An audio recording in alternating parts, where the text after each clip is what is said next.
Al-Quran dan hadis itu sumber-sumber dari luar diri, Pak. Nah, sumber-sumber dari dalam diri kita harus pakai akal dan rasa. Itu dialog agama. Jadi Anda harus mengetahui sumber-sumber dialog. Kalau Anda mendialogkan agama, kita pakai Al-Quran hadis, ya. Ya betul. Tapi kita juga memakai kata Anda tadi kan, kita punya akal. Berarti akal juga digunakan. Kita punya rasa. Jadi rasa juga digunakan. Akal, daya, rasa, dan nafsu. Di dalam raga hanya telah bersatu. Aku meliputi segala liku dari ujung rambut ke ujung kuku.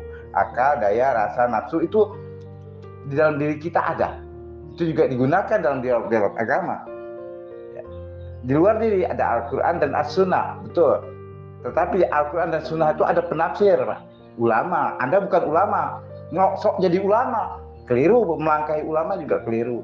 Maka pendapat-pendapat para ulama-ulama yang Anda mempunyai otoritatif dalam Islam juga harus dipertimbangkan dalam dialog agama. Kalau tidak, ada orang yang anti ulama.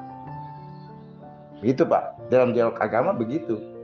Anda harus meyakini apakah ulama itu punya otoritatif.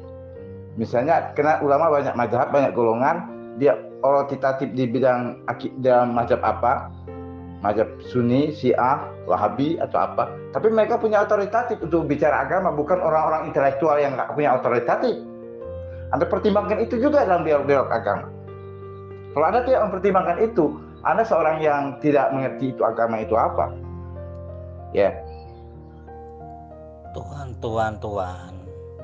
Anda itu mempelajari hikmah yang salah. Kalau semuanya ikut sampean itu sesat, bro. Karena Anda itu mengajarkan hikmah yang salah. Jadi carilah hikmah yang lain selain dari itu. Ya.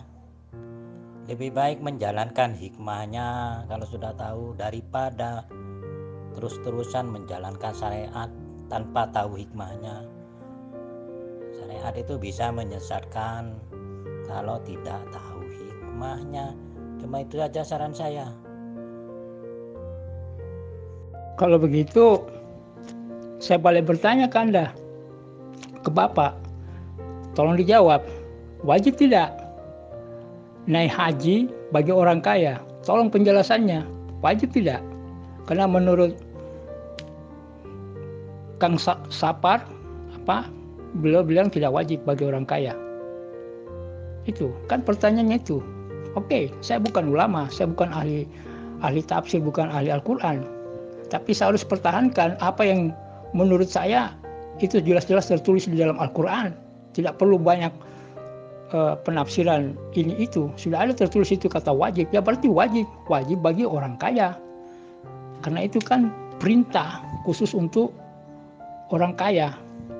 Dan itu diwajibkan bagi orang kaya yang mempunyai materi atau uang atau kemampuan, juga kesehatan fisik tentunya, ya kan? Jadi dibebankan bagi yang kaya, ya. Jadi kalau sudah kaya tidak naik haji, itu dipersalahkan, itu dianggap dosa. Itu ada dalam Al-Quran seperti di atas.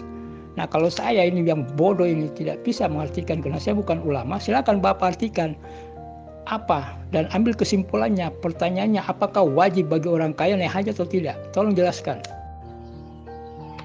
Orang tadi itu, Pak, dia itu orang yang tidak pernah baca Quran dan hadis. Kalau dialog agama, kerjanya itu hanya main perasaan, pikiran, dan hatinya. Itu orangnya tipenya seperti itu. Nah, ada juga, Pak, orang itu pakai itu tipe manusia kan, Pak. Ada orang pakai pikiran, perasaan, dan hatinya. Dia mengabaikan Al-Quran dan Sunnah. Ya kan? Ada yang sebaliknya, Pak, dia pakai Al-Quran dan Sunnah, tapi perasaan, pikiran, dan hatinya nggak dipergunakan. Ada juga tipe orang begitu, namanya kaum yang harafiah dalam kontekstual secara Quran dan hadis. Nah, kita ini kan lengkap, Pak. Ada dari unsur luar diri dan ada unsur dari dalam diri, gitu, Pak. Unsur dari luar diri kita itu beragama, itu betul Al-Quran dan As-Sunnah. Tapi ada satu lagi, Pak. Fas'alu ahla zikri in kuntum la ta'lamun. Bertanyalah kepada ahli Al-Quran itu kalau kamu tidak mengetahui. Jadi agama itu ada 3 fakta Pak. Satu, Al-Quran, As-Sunnah, dan Ahla Zikri. Orang yang ahli Quran itu sendiri. Kita kan bukan ahli Quran, artinya bisa kita salah memahami Al-Quran. Dan bisa juga kita juga menganggap ada hadis sahih kita anggap palsu, ada hadis palsu kita anggap sahih. Makanya kita harus cari ulama yang pakar, yang ahli, yang kita anggap dia ulama yang benar. Jadi ada 3 faktor di situ Pak kalau agama. Satu ada Al-Quran, kedua As-Sunnah atau hadis, ketiga ulama yang benar.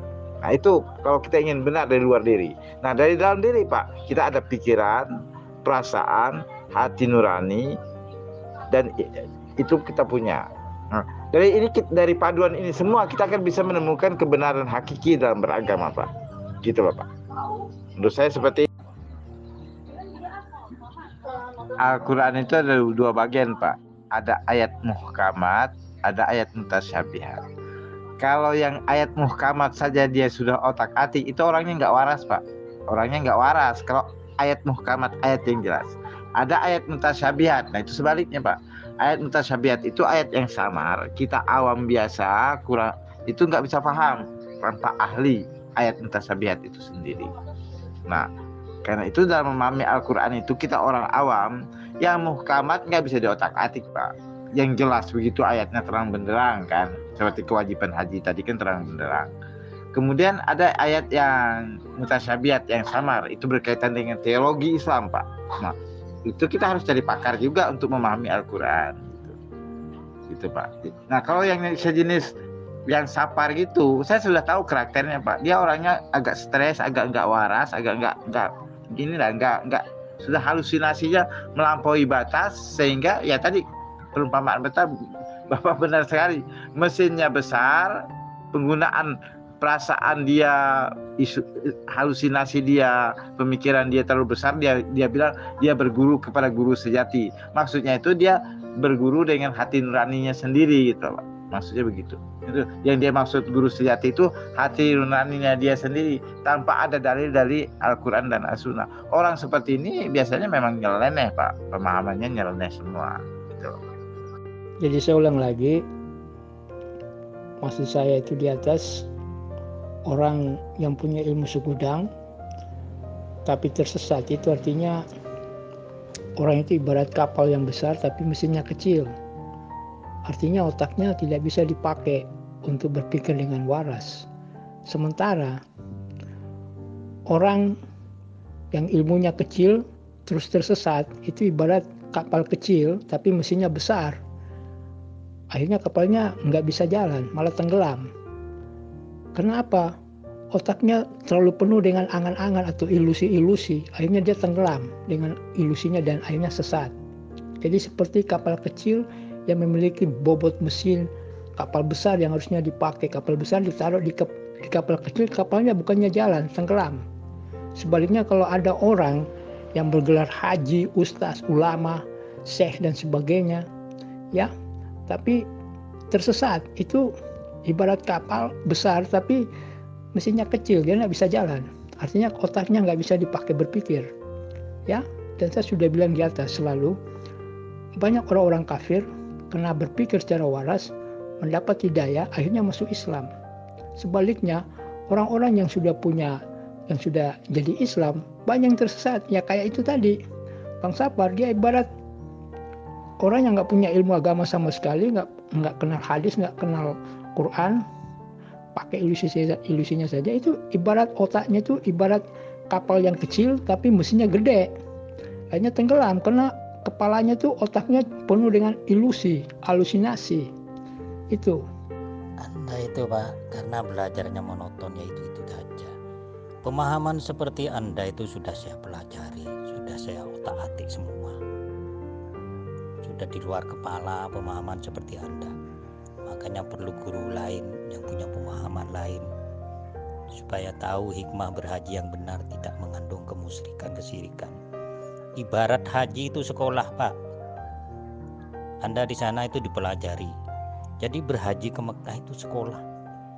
Sekolah. Di sana dipelajari, Anda itu dipelajari menyayangi ibu.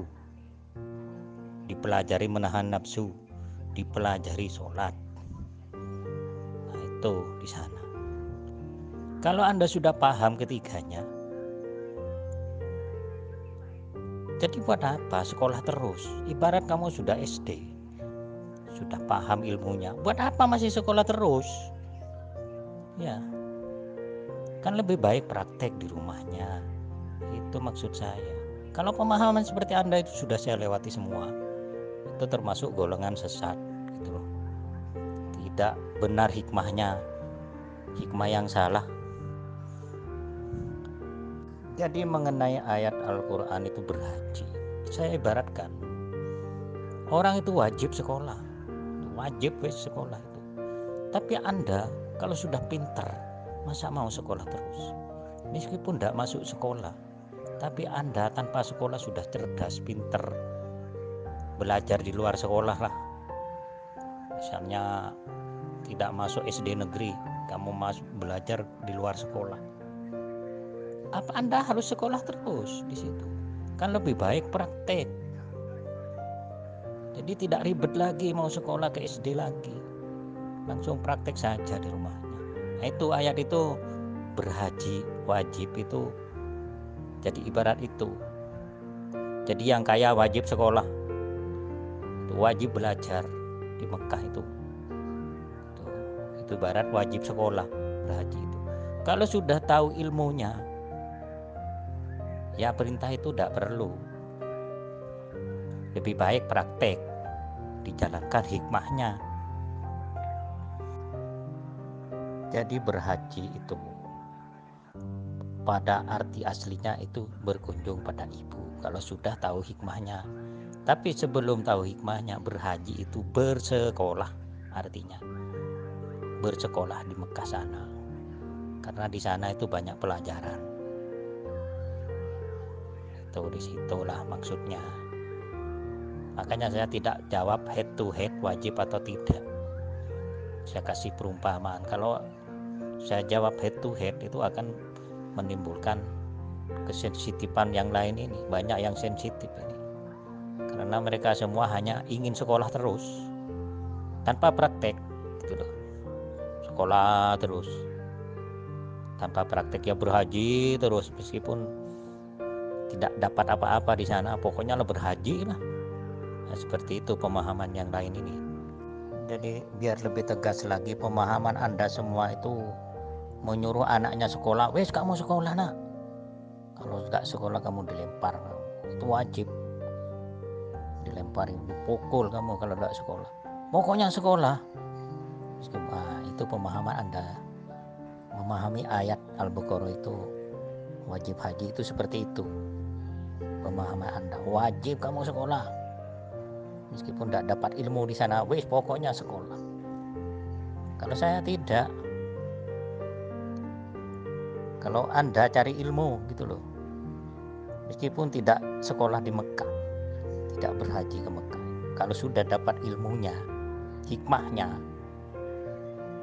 menyayangi ibu, menahan nafsu, sholat yang benar, ibadah. Jadi perintah di Al-Baqarah itu tidak perlu lagi. Perintah sekolah di Al-Baqarah itu tidak perlu lagi. Langsung praktek di rumahnya. Itu. Jadi saya itu ibarat, saya tidak menekan anak saya itu sekolah. Wih. Meskipun kamu tidak sekolah nak, yang penting kamu pinter, wih. Sudah hidupmu enak. Itu.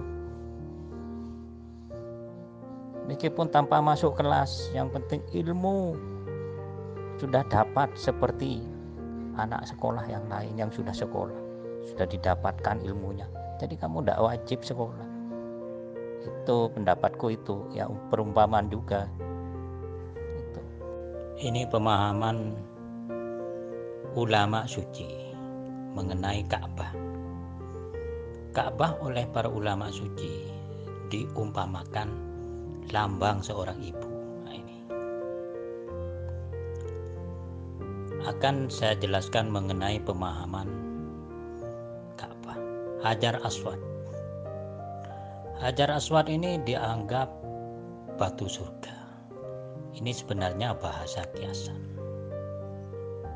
Sedangkan Hajar Aswad ini yang asli itu Siti Hajar, syahwatnya Siti Hajar. Itu Hajar Aswad yang asli. Berarti perlambangan ibu. Jadi yang dimaksud surga di sini berisi kasih sayang, gitu loh. Jadi perlambangan surga ini adalah ibumu. Surga bagi anak-anaknya di dunia dan akhirat. Di dunia penuh kasih sayang dan ridhonya akan membawamu surga ke akhirat. Itulah yang dimaksud dengan batu surga, ibu surga sebenarnya. Yang kedua, yang menganggap Hajar Aswad ini batu, salah besar. Hajar Aswad ini adalah milik Siti Hajar. Sedangkan batu yang nempel di Ka'bah itu yang dinamakan Hajar Aswad itu hanya lambang. Yang asli adalah milik Siti Hajar yang melahirkan Ismail, istri dari Ibrahim, dan syahwat sebagai syahwat, lambang syahwat dari para ibu-ibu. Itu Hajar Aswad yang asli, syahwat dari para ibu-ibu yang melahirkan anaknya. Yang ketiga, menganggap batu Hajar Aswad ini bisa menghapus dosa. Itu kesalahan terbesar umat Islam. Manusia ini paling banyak dosanya itu pada ibu. Itu paling banyak dosanya. Jadi seumur hidup kamu itu dihitung dosanya itu paling banyak pada ibu.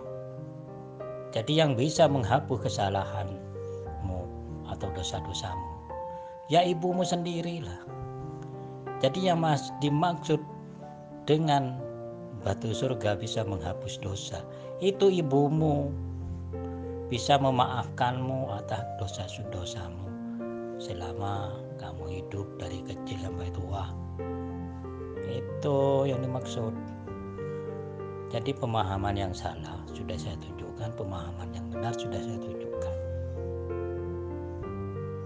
Itu pemahaman sebenarnya. Jadi berhaji arti yang asli menyayangi seorang ibu, berkunjung pada ibu. Selain berhaji itu ada pendidikan yang lain, menahan nafsu dan belajar sholat. Jadi berhaji itu pendidikan, menyayangi ibu, temanya menahan nafsu dan sholat ibadah. Itu temanya. Jadi sebenarnya arti sebenarnya berhaji itu berkunjung pada ibu. Al-Quran dan hadis itu sumber-sumber dari luar diri, Pak. Nah, sumber-sumber dari dalam diri kita harus pakai akal dan rasa. Itu dialog agama. Jadi Anda harus mengetahui sumber-sumber dialog. Kalau Anda mendialogkan agama, kita pakai Al-Quran hadis, ya betul. Tapi kita juga memakai kata Anda tadi kan, kita punya akal, berarti akal juga digunakan. Kita punya rasa, jadi rasa juga digunakan. Akal, daya, rasa, dan nafsu di dalam raganya telah bersatu. Aku meliputi segala liku dari ujung rambut ke ujung kuku. Akal, daya, rasa, nafsu itu di dalam diri kita ada. Itu juga digunakan dalam dialog agama. Di luar diri ada Al-Quran dan As-Sunnah, betul. Tetapi Al-Quran dan Sunnah itu ada penafsir, Pak. Ulama. Anda bukan ulama, sok jadi ulama, keliru. Melangkahi ulama juga keliru. Maka pendapat-pendapat para ulama-ulama yang Anda mempunyai otoritatif dalam Islam juga harus dipertimbangkan dalam dialog agama. Kalau tidak, ada orang yang anti ulama. Begitu, Pak. Dalam dialog agama begitu.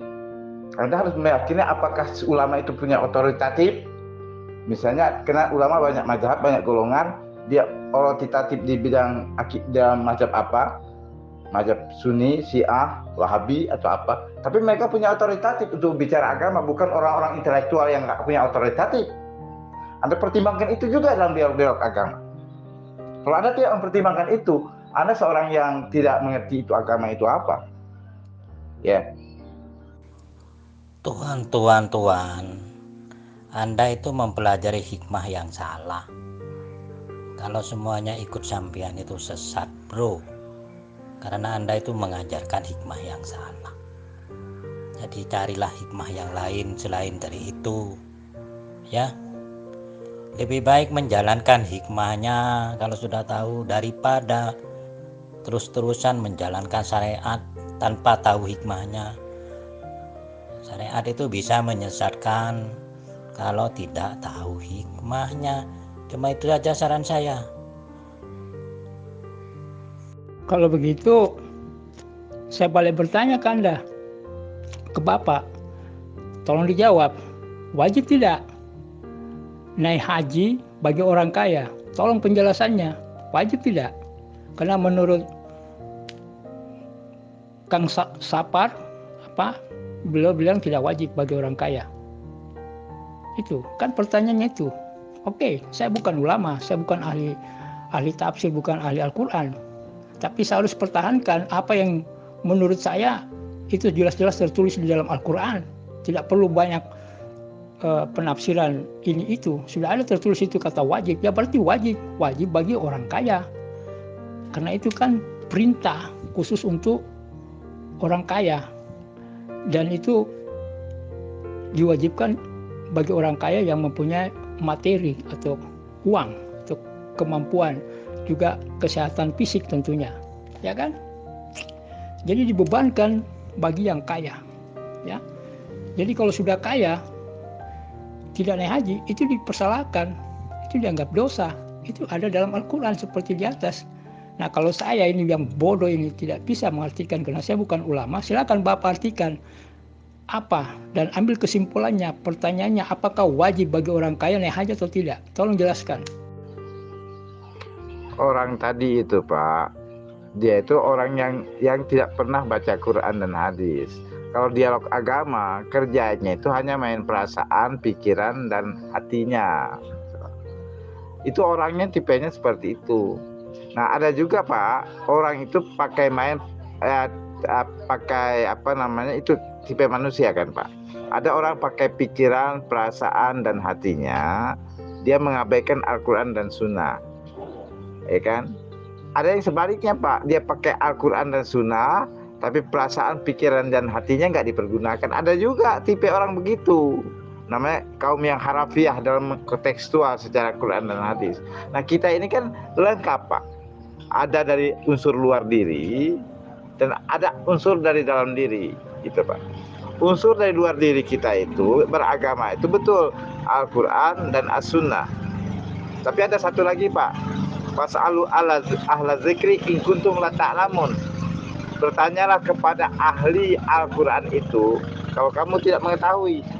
Jadi agama itu ada 3 fakta Pak. Satu, Al-Quran, As-Sunnah, dan ahla dzikri.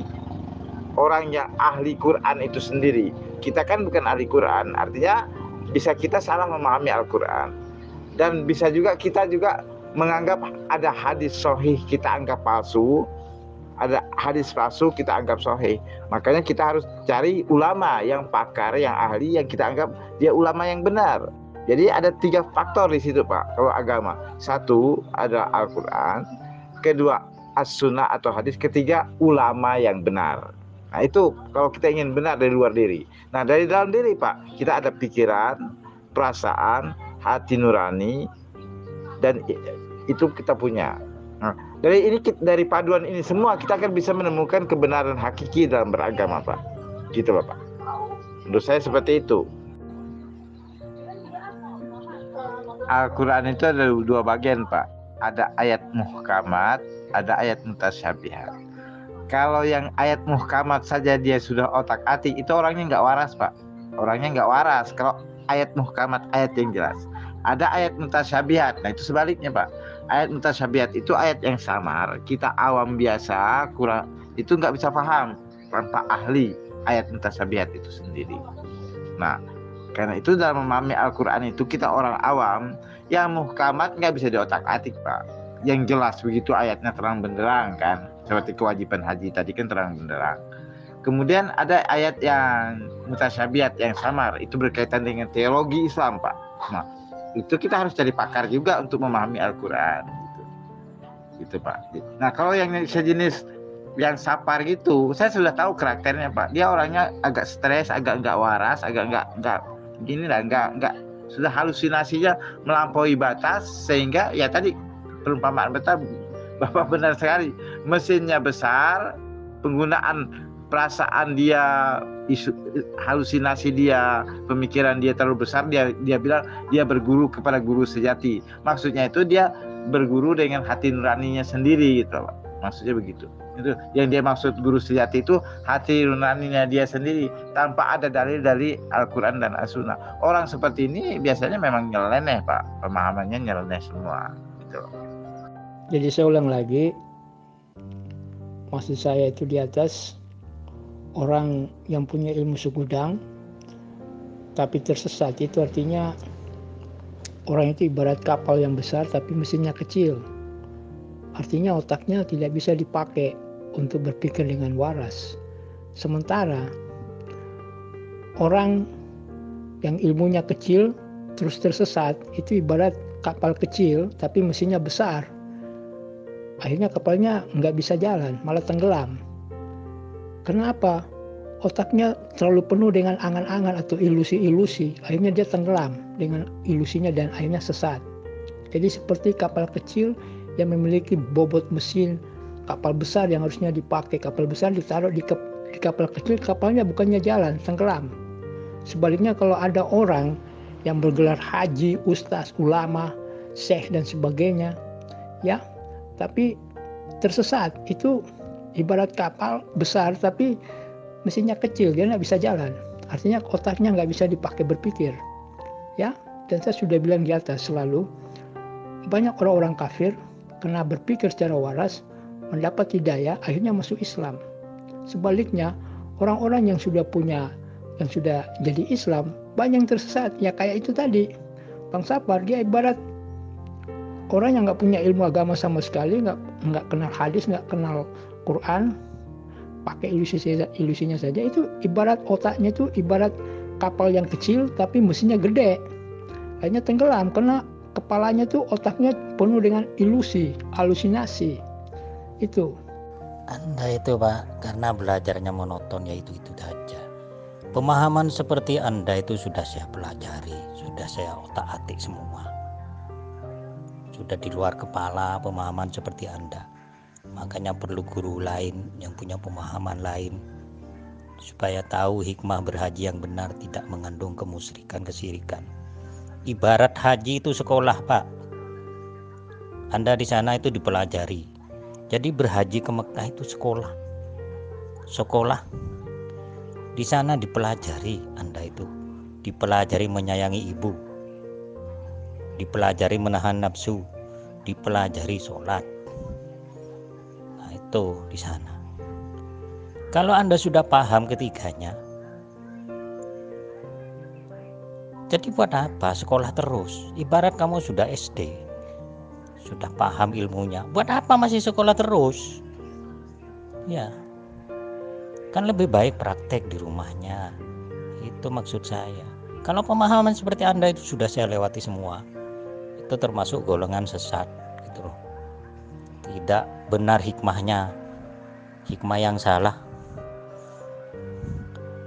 Jadi mengenai ayat Al-Quran itu berhaji, saya ibaratkan orang itu wajib sekolah, wajib sekolah itu. Tapi Anda kalau sudah pinter, masa mau sekolah terus? Meskipun tidak masuk sekolah, tapi Anda tanpa sekolah sudah cerdas, pinter, belajar di luar sekolah lah. Misalnya tidak masuk SD negeri, kamu belajar di luar sekolah. Apa Anda harus sekolah terus di situ? Kan lebih baik praktek. Jadi tidak ribet lagi mau sekolah ke SD lagi. Langsung praktek saja di rumahnya. Nah, itu ayat itu berhaji wajib itu. Jadi ibarat itu. Jadi yang kaya wajib sekolah. Itu wajib belajar di Mekah itu. Itu ibarat wajib sekolah berhaji itu. Kalau sudah tahu ilmunya, ya perintah itu tidak perlu. Lebih baik praktek, dijalankan hikmahnya. Jadi berhaji itu pada arti aslinya itu berkunjung pada ibu kalau sudah tahu hikmahnya. Tapi sebelum tahu hikmahnya, berhaji itu bersekolah, artinya bersekolah di Mekah sana, karena di sana itu banyak pelajaran. Itu disitulah maksudnya. Makanya saya tidak jawab head to head wajib atau tidak. Saya kasih perumpamaan. Kalau saya jawab head to head itu akan menimbulkan kesensitifan yang lain ini. Banyak yang sensitif ini. Karena mereka semua hanya ingin sekolah terus tanpa praktek gitu loh. Sekolah terus tanpa praktek, ya berhaji terus meskipun tidak dapat apa-apa di sana, pokoknya lah berhaji lah. Nah, seperti itu pemahaman yang lain ini. Jadi biar lebih tegas lagi, pemahaman Anda semua itu menyuruh anaknya sekolah, wes kamu sekolah nak, kalau nggak sekolah kamu dilempar, itu wajib dilempar, dipukul kamu kalau nggak sekolah, pokoknya sekolah. Itu pemahaman Anda. Memahami ayat Al-Baqarah itu wajib haji itu seperti itu. Pemahaman Anda, wajib kamu sekolah meskipun tidak dapat ilmu di sana, wes pokoknya sekolah. Kalau saya tidak. Kalau Anda cari ilmu gitu loh, meskipun tidak sekolah di Mekah, tidak berhaji ke Mekah, kalau sudah dapat ilmunya, hikmahnya, menyayangi ibu, menahan nafsu, sholat yang benar, ibadah. Jadi perintah di Al-Baqarah itu tidak perlu lagi. Perintah sekolah di Al-Baqarah itu tidak perlu lagi. Langsung praktek di rumahnya. Itu. Jadi saya itu ibarat, saya tidak menekan anak saya itu sekolah. Meskipun kamu tidak sekolah nak, yang penting kamu pinter, sudah hidupmu enak. Itu. Meskipun tanpa masuk kelas, yang penting ilmu sudah dapat seperti anak sekolah yang lain yang sudah sekolah, sudah didapatkan ilmunya. Jadi kamu tidak wajib sekolah. Itu pendapatku itu, ya perumpamaan juga. Itu. Yang menemukan Dajjal itu Pak Imam Mahdi, yaitu. Jadi yang belum menemukan Dajjal itu ya bukan Imam Mahdi, palsu. Bang Supar, memang Dajjal itu apa yang Bang Supar pahami sebetulnya? Ini cuma pendapatku Bang, perumpamaan aja. Saya sampean kalau saya bilang 100% menunjuk sesuatu, jadi banyak yang sensitif soalnya. Di Indonesia ini ada partai Dajjal. Itu perumpamaan. Ada partai yang punya gambar Dajjal, dia bermata satu. Sampean cari, itu bukan partainya yang Dajjal, gambarnya Dajjal gitu. Bergambar Dajjal. Sampean cari gambar partai di Indonesia yang punya mata satu. Itu. Yang Bang Supar sebutkan itu hanya simbol ya, gambar atau lambang bermata satu.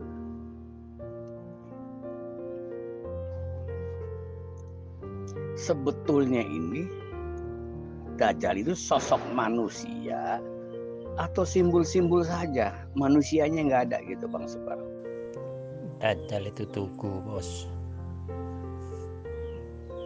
tugu, tapi bukan tugu pahlawan, bukan tugu Monas, memang tugu Dajjal gitu, namanya itu tugu Dajjal gitu.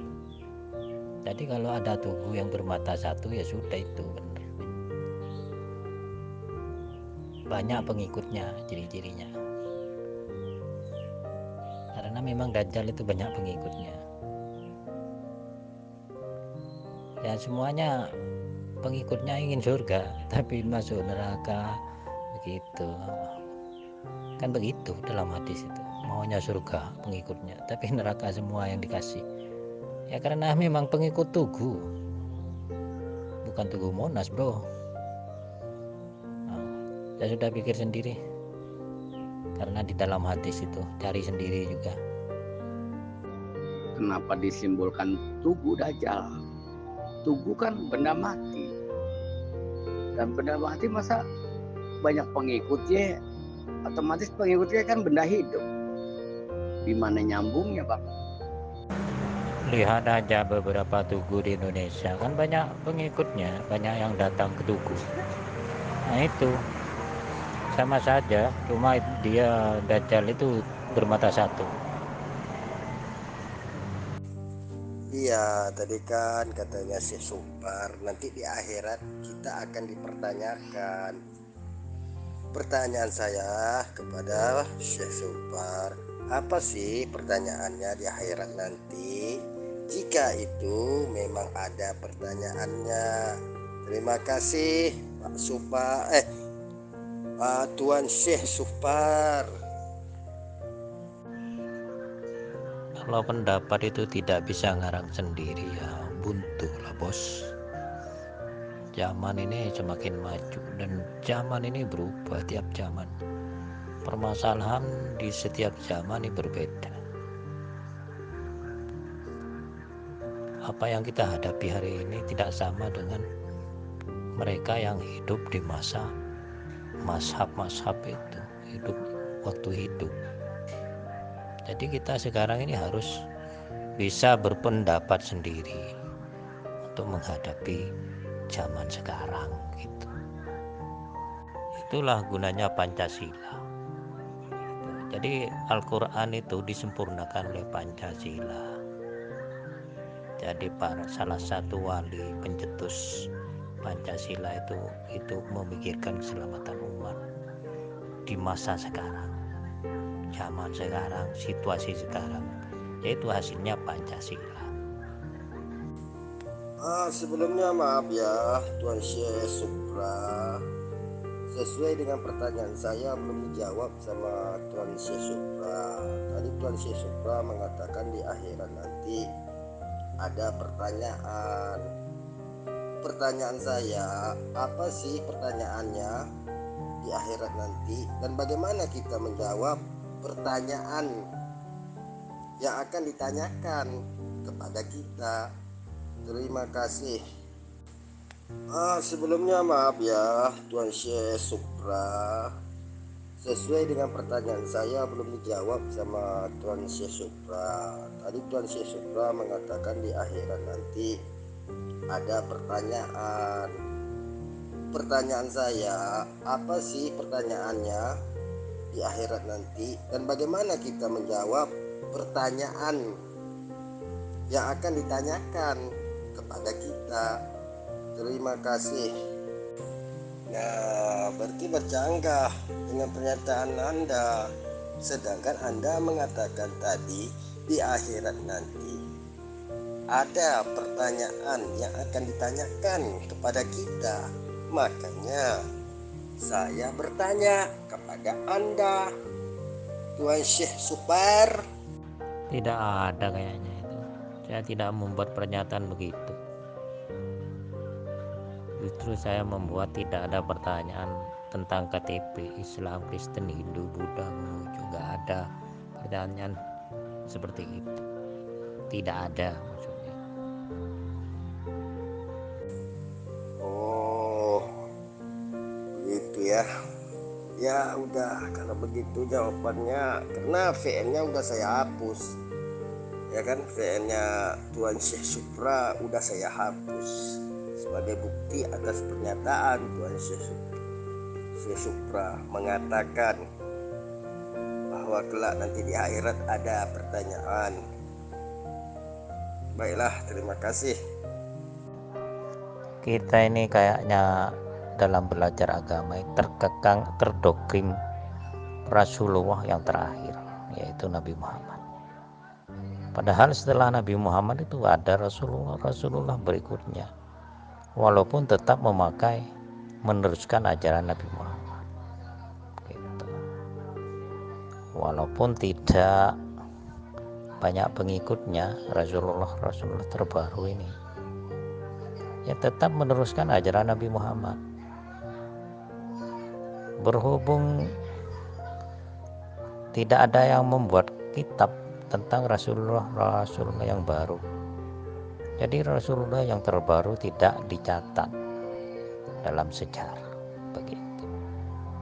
Jadi ajaran ini kayaknya beku, harus tersambung sanadnya pada Nabi Muhammad. Padahal tidak usah jauh-jauh, para wali itu Rasulullah semua, utusan Allah semua. Mereka bertugas menyelamatkan umat, memikirkan keselamatan umat gitu. Jadi sanad keilmuannya sama dengan Nabi Muhammad gitu. Cuma cara-cara yang ditempuh oleh para wali Rasulullah terbaru itu berbeda-beda dan membuatkan tradisi atau kebiasaan atau syariat tersendiri yang tidak sama dengan Nabi Muhammad, yang disesuaikan dengan zamannya di masa sekarang. Ya ini.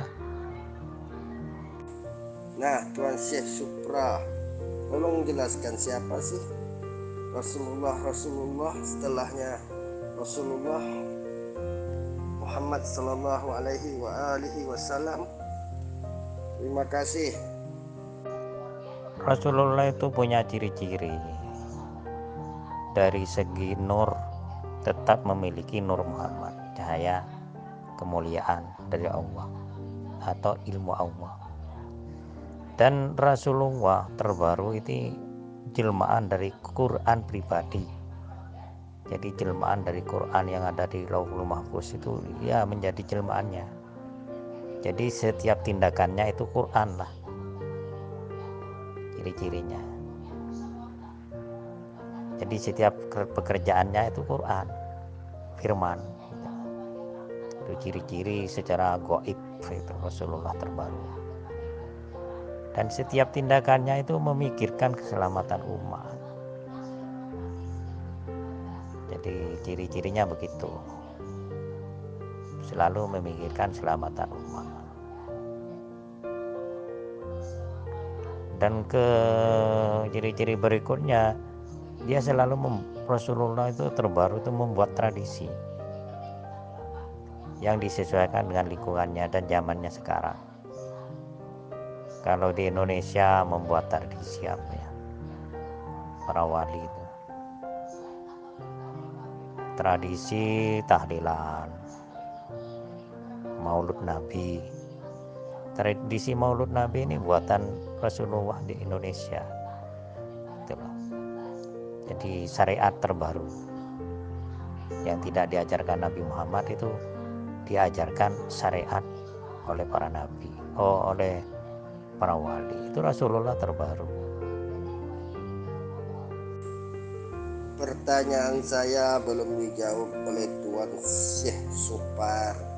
Siapakah Rasulullah yang Anda maksudkan setelah wafatnya Rasulullah sallallahu alaihi wasallam, yaitu yang bernama Muhammad bin Abdullah? Pertanyaan saya belum dijawab oleh Tuan Syekh Supar. Siapakah Rasulullah yang Anda maksudkan setelah wafatnya Rasulullah sallallahu alaihi wasallam, yaitu yang bernama Muhammad bin Abdullah?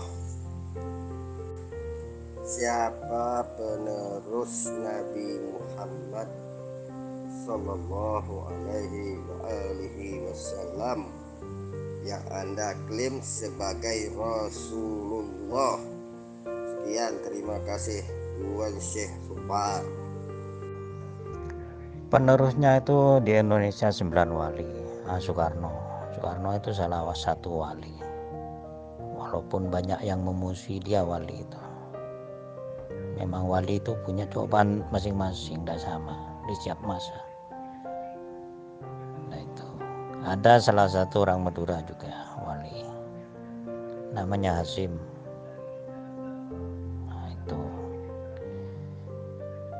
nah yang hidup ini, Rasulullah yang masih hidup sekarang ini, ya carilah sendiri. Ciri-cirinya akan sudah kasih tahu. Selalu memikirkan keselamatan umat. Dan ajarannya itu nyambung dengan Nabi Muhammad, yaitu sama. Memikirkan keselamatan umat, itu menegakkan keimanan kepada Allah Subhanahu wa taala. Itu Rasulullah yang hidup. Ya cari sendirilah. Ciri-cirinya kan sudah kasih tahu. Dia selalu memikirkan keselamatan umat. Yang paling utama itu. Ciri-cirinya Rasulullah yang masih hidup. Jadi saya tegaskan kembali, kalau Rasulullah itu tidak ada, Allah pun tidak ada. Karena Allah butuh zahir manusia untuk nuzul ke dunia sebagai zahirnya di setiap masa. Oh, ini gimana ini Tuan Syekh Supar ini? Tadi katanya setelah wafatnya Rasulullah, ada Rasulullah yang akan menggantikan posisinya Rasulullah yang telah wafat. Pertanyaan saya ini, siapa sih penggantinya? Terima kasih. Pertanyaan saya Pak Supar, siapa sih yang Pak Supar ini maksudkan? Rasulullah itu siapa?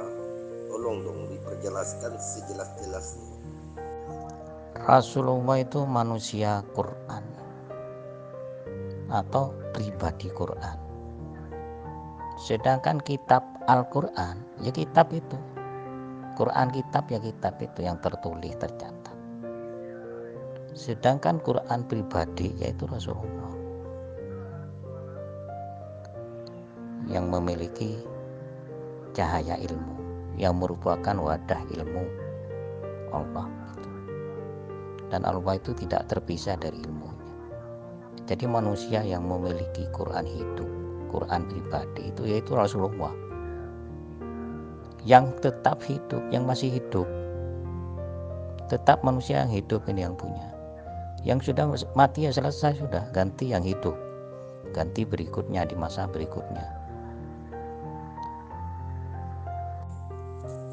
Oh iya Pak Supar, sedangkan Anda tadi mengatakan bahwa setelah Rasulullah wafat, maka akan digantikan dengan Rasulullah yang akan menyampaikan risalah-risalah dari Rasulullah yang telah wafat tadi. Pertanyaan saya, setelah Rasulullah wafat, siapa sih penggantinya sebagai Rasulullah penerusnya? Ditunggu ya Pak Supar. Iya, coba sebutkan siapa penggantinya setelah Rasulullah wafat. Disebutkan, diurutkan, ini Syanu sampai di saat ini. Justru itu pertanyaan saya, kira-kira apa nggak mau dijawab atau gimana tuh Tuan Syekh? Sedangkan pernyataan Tuan Syekh setelah wafatnya Nabi Muhammad Sallallahu Alaihi Wasallam, Tuan Syekh mengatakan akan ada penggantinya, yaitu Rasulullah selanjutnya. Siapakah gerangannya Rasulullah yang menggantikan posisinya Nabi Muhammad Sallallahu Alaihi Wasallam? Terima kasih Tuan Syekh.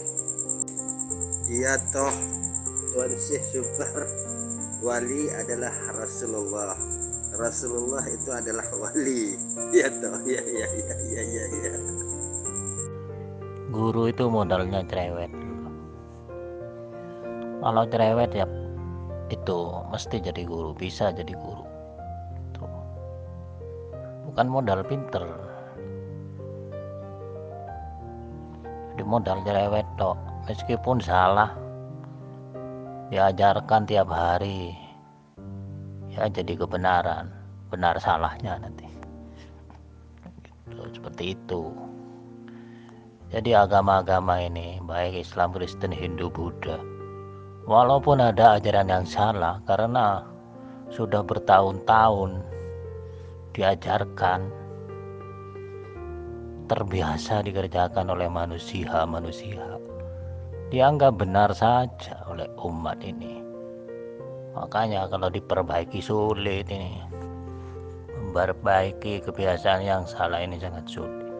Terutama atas nama agama, atas nama syariat, atas nama tradisi, atas nama undang-undang.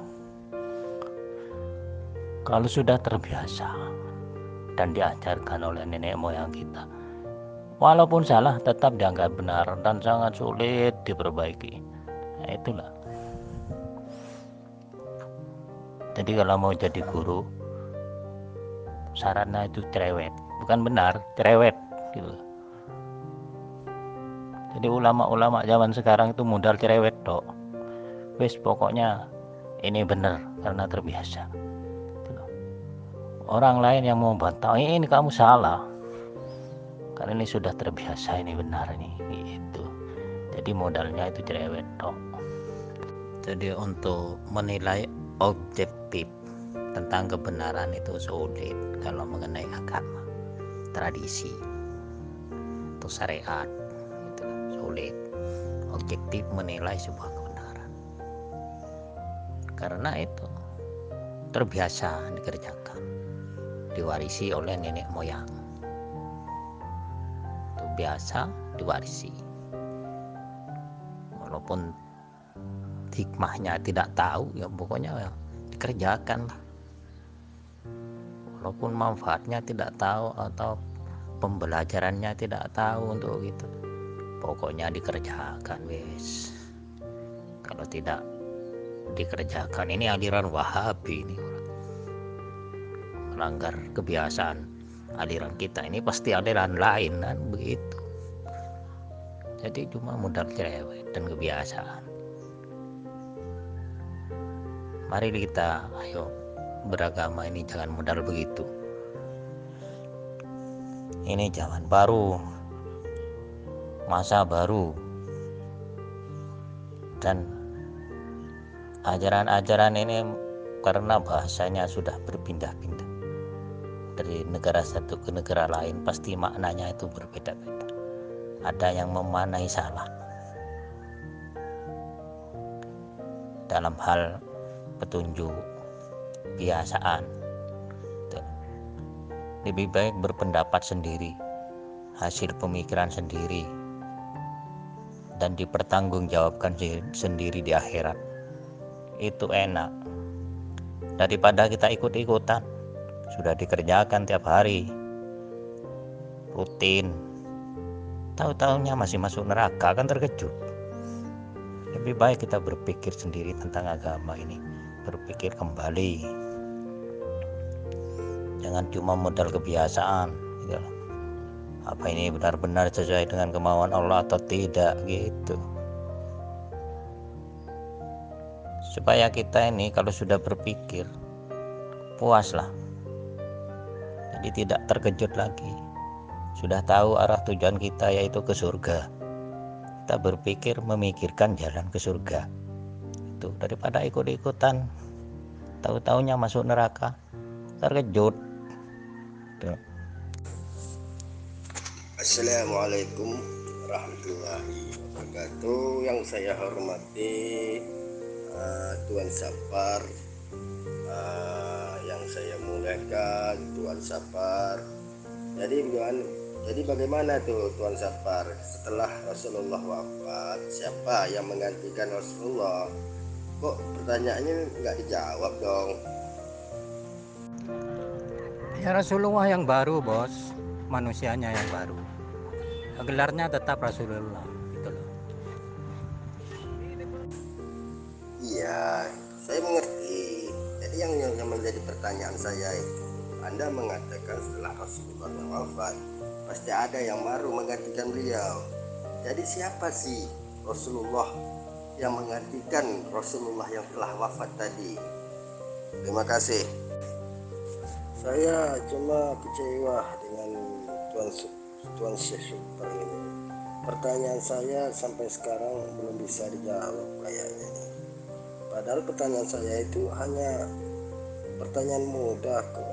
Setelah Rasulullah wafat, katanya Tuan Syekh Super, ada penggantinya, yaitu Rasulullah. Siapa sih Rasulullah yang Tuan Sapar masukkan? Cuma itu doang. Ya jangan di WN lah bang. Itu loh. Di sini ini terdoktrin semua bang. Itu loh, sudah terdoktrin. Apalagi terdoktrin Rasulullah terakhir, Nabi terakhir, itu paten buat umat Islam itu loh. Jadi kalau ada umat Islam yang memahami lain dari itu, dianggap sesat, begitu bong. Nah biarlah. Pokoknya Anda sebagai kode dari saya itu, Rasulullah itu manusia yang memiliki ilmu Allah. Bila manusianya sudah mati, ya ganti manusia baru lagi. Gitu. Jadi Rasulullah itu terakhir. Maksudnya itu apa ya? Kok bisa terakhir gitu? Wong Allah masih ada. Kok bisa menganggap ada Rasulullah terakhir gitu? Pendapat seperti ini tidak masuk akal menurut saya. Selama Allah masih ada, Rasulullah tetap ada dan muncul karena sebagai zohirnya Allah gitu loh. Sebagai wadah dari ilmu Allah, sebagai ars, yaitu manusia. Yo maaf saja Kak Tuan Supar.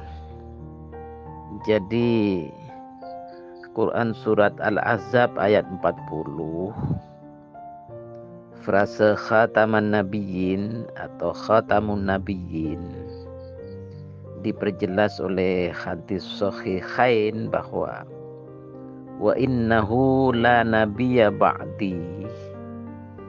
Jadi di sana ada waw, ada tasdid nun ya, ada lam alif fathah. Itu menunjukkan 3 kali penegasan bahwa la an-nafiyah lil jins.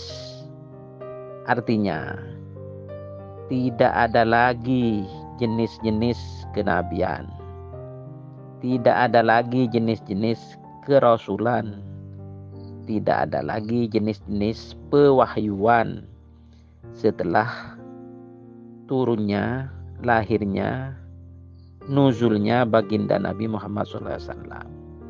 Jadi nggak ada itu Rasulullah lagi, nggak ada. Yang ada itu al-ulama warathatul anbiya.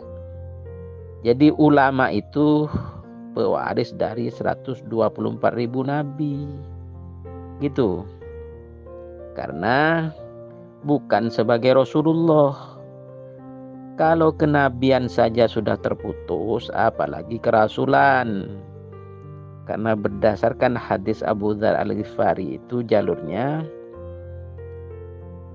kalau seorang Rasul itu sudah pasti seorang Nabi dengan predikat khusus. Tetapi kalau seorang Nabi belum tentu seorang Rasul. Gitu loh. Konklusinya, natijahnya ketika kenabian sudah ditutup, apalagi kerasulan gitu kan. Begitu Kak Tuan Supar, harus berdasarkan referensi. Sanad yang nyambung, jangan ngarang sendiri, kacau agama ini. Kalau semua orang tanpa sanad yang nyambung bisa ngomong macam-macam kayak panjenengan ini, ya kacau agama ini, rusak agama ini. Kalau tanpa sanad keilmuan yang nyambung. Begitu Kak Tuan Supar.